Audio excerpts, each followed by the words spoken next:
Good morning, everyone, and welcome to How Creativity Can Change the World, One Bad Drawing at a Time. I'd like to welcome all of you to my presentation, and today I'd like to specifically speak to the students in our audience. I know at this time in your life, you have many concerns, and you're thinking about many things about the career that you will choose moving forward. You'll think about the things in our country, and you probably have a lot on your mind about the things in your world that you see. And I'm sure that there are many things in our world that you would like to change. And I'm here to tell you, you have the ability to change your world. And today I'm going to prove it to you. If you please look to your left or your right, under your chair, there will be a piece of paper and a pen. Please get that now. You will need this for our first exercise. If you don't have a pen and paper near you, please raise your hand, and one of my assistants will get you the things you need to participate in this exercise.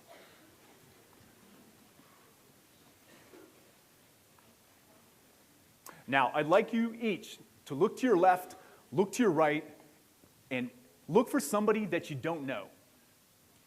Now, I'd like you to take that pen and paper and draw their face. You have 1 minute. Please begin.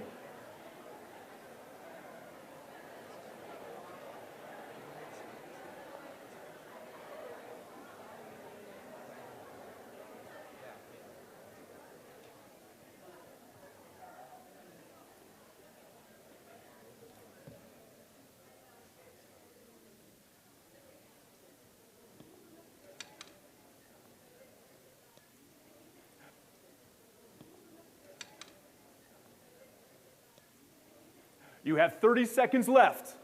Please complete your drawing.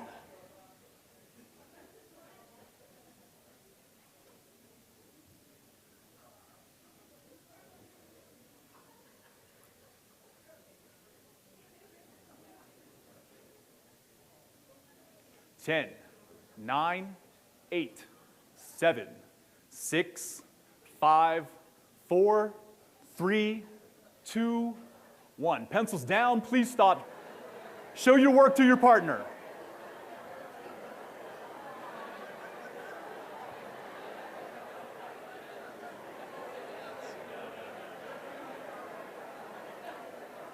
Now, how many people were nervous about drawing somebody else's face? Please raise your hand. Right? How many people apologized before they even began? Right? It's no surprise, because most people are not confident in their creativity. Did you know 98% of 5-year-olds are scored as divergent thinkers? That means they have the ability to generate a lot of different ideas in a short amount of time. Conversely, only 2% of 25-year-olds score as divergent thinking. So the question poses itself, what happens to creativity?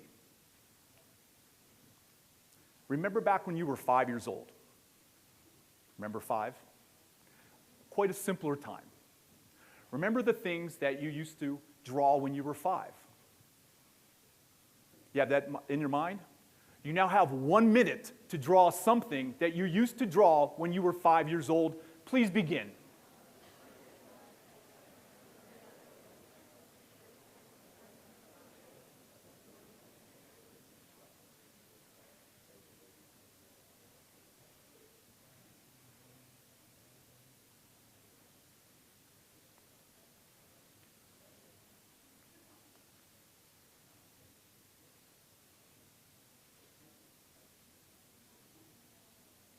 You have 30 seconds remaining. Please complete your drawing.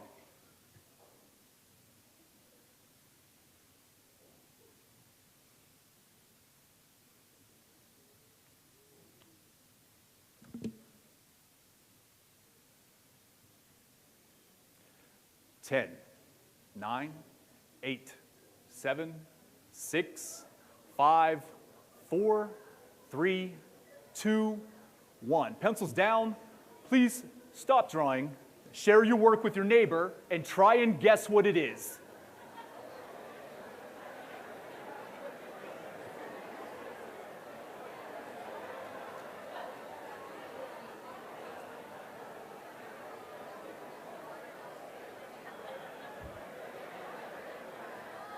Now, how many people were able to actually guess what it is? Right? Congratulations. This proves that through a simple drawing, you're able to convey an idea and start a conversation. So, getting back to what happens to creativity. Remember when you were a kid and you would draw whatever you just drew and you would share it with your mother when it was done, right? You would give the drawing to your mother and your mother would say, "Aw, that looks so nice," right? And you would get praise. And then your mother would take your drawing and do what? Put it on the refrigerator. Now you've got recognition. This is great. I made the refrigerator. All right, your father would come home, right? And your mother would say, "Oh, honey, look what our little darling drew today." And your dad would be like, "What the hell is that?" And just slap him on the shoulder and say, "Tell him what it is." And he said, "Oh, yeah, that's great," right? Positive reinforcement, right? So what do? Now you go back, Dad liked it, I'm going to make one for Dad too. Go back, draw another one, and give it to your dad, and this builds your confidence over time.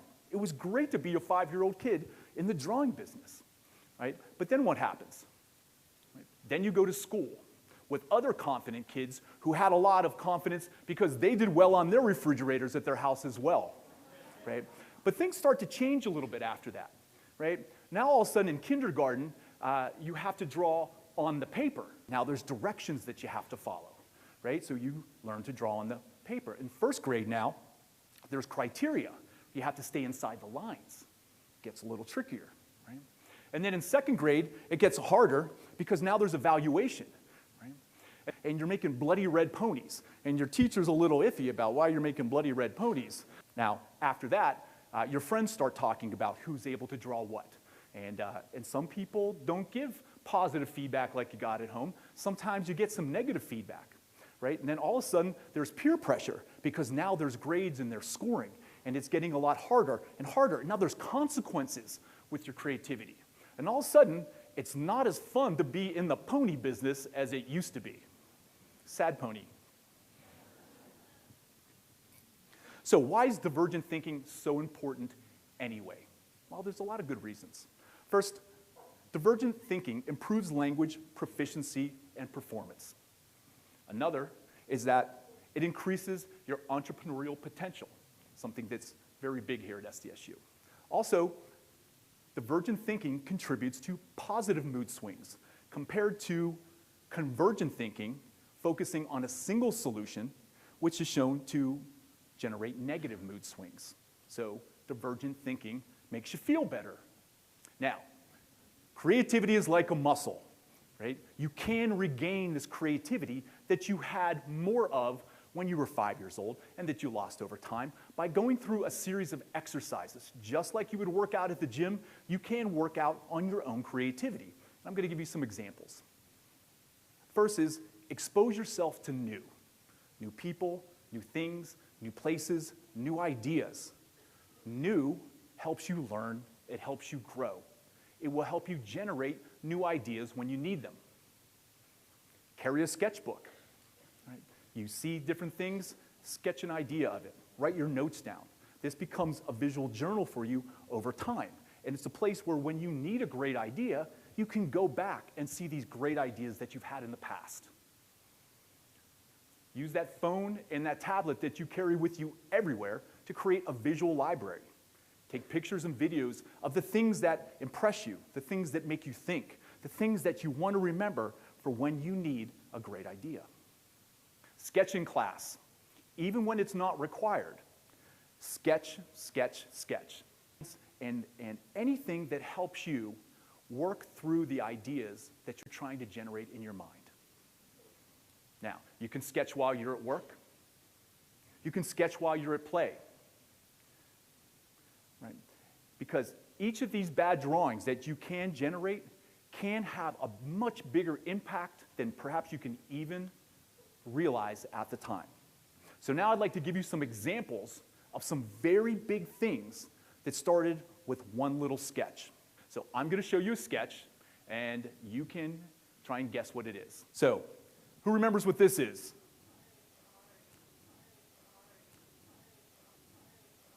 Atari 2600 controller. I know because I got one the first Christmas that it came out. Thanks, Mom. Now, as simple as that sketch is, this device was one of the biggest advancements in entertainment at the time. It started with one little sketch. What's this? What kind of phone?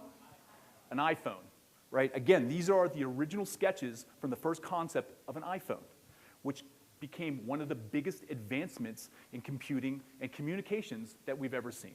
How about this? Tesla, one of the biggest advancements in transportation and electric power that we've ever seen. How about this? Right, it's a drone. This is the first sketch from the Global Hawk drone, and it has made incredible advancements in the way warfare is conducted. Lastly, this.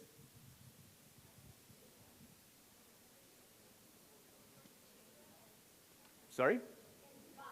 Right, it is right. Burj Khalifa, the largest building in the world, started with one little sketch. So you see, one little sketch can change the world.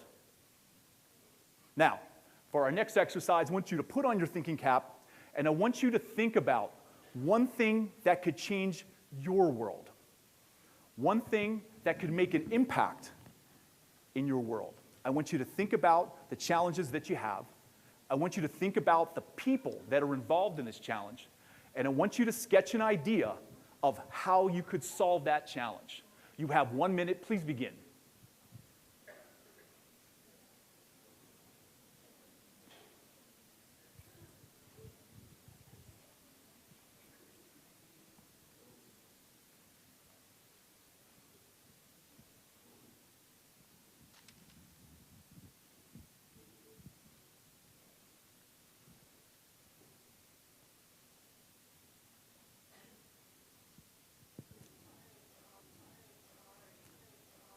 You have 30 seconds remaining.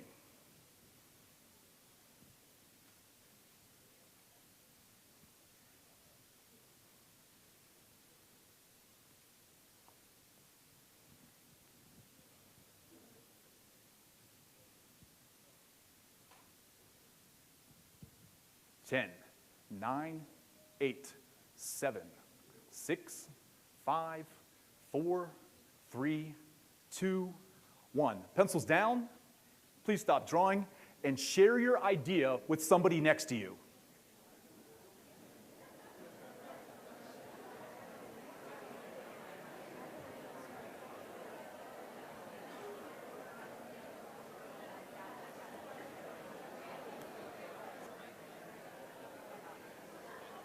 Ten, 9, 8, 7, 6, 5, 4, 3, 2, 1.